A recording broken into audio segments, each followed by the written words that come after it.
Pumunta rin pala kami dito sa Faisal Masjid at sa mga magtatanong dyan kung saan ba matatagpuan itong Faisal Masjid ay dito po yan sa Islamabad, sa capital city ng Pakistan. Talagang araw-araw ang dami-dami talaga nagpupunta rito kasi bukod sa nagdarasal yung mga tao rito ay ang dami rin talaga mga turista na nagpupunta rito. Sa mga pumupunta rito sa Islamabad talagang hindi pwedeng hindi sila pupunta rito kasi tingnan nyo ang ganda-ganda ng tanawin, tas pag akyat mo dyan makikita mo yung mga bundok, lalo na lalo na pagkagabi maganda rito. Marami rin dito mga nagtitinda-tinda kaso medyo mahal.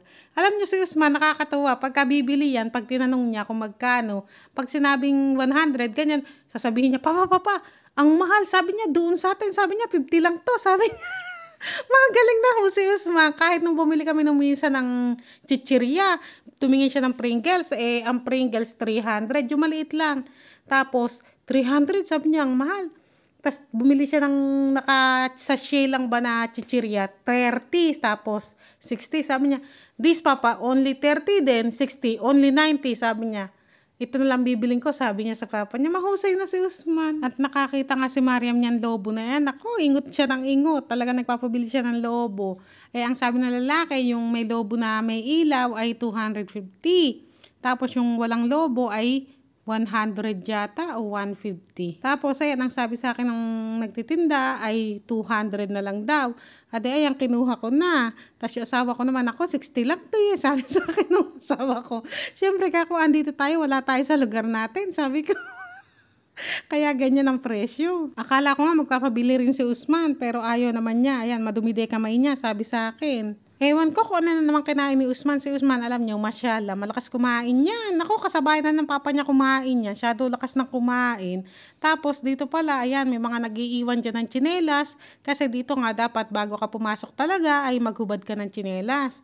Pero meron din naman mga lagayan. Ayan, yung mga nakikita nyo na yan na parang cabinet, dyan dapat iiwan yung tsinelas. Kaso may bayad. Kaya yung mga estudyante, iniiwan na lang siguro dyan sa labas kaysa magbayad sila, diba? Tapos, ayan, nakakita kami ng tunay na Chinese. Ayan, tama kami ng tao ng asawa ko pag nakakita kami tunay na Chinese. Kasi sinasabi ng asawa ko, ay ayan daw ang tunay na Chinese. Ano kaya ibig sabihin ng asawa ko? Ako peke.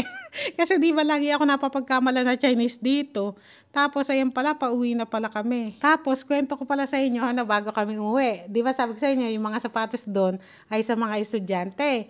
Ngayon, nung pagkatapos nila magsapatos, naggugrupo-grupo na sila. Kasi class sabi, class 5, ganyan, o class 6, sabi niya.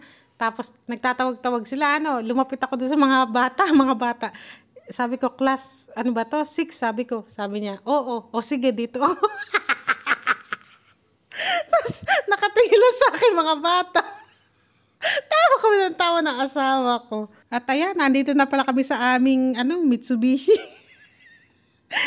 Nagbibiruan nga kami ng asawa ko. Sabi ko, ito yung sasakyan na pinasasabog sa mga pelikula. Tapos tawa ng tawa yung asawa ko. Oo nga, sabi sa akin.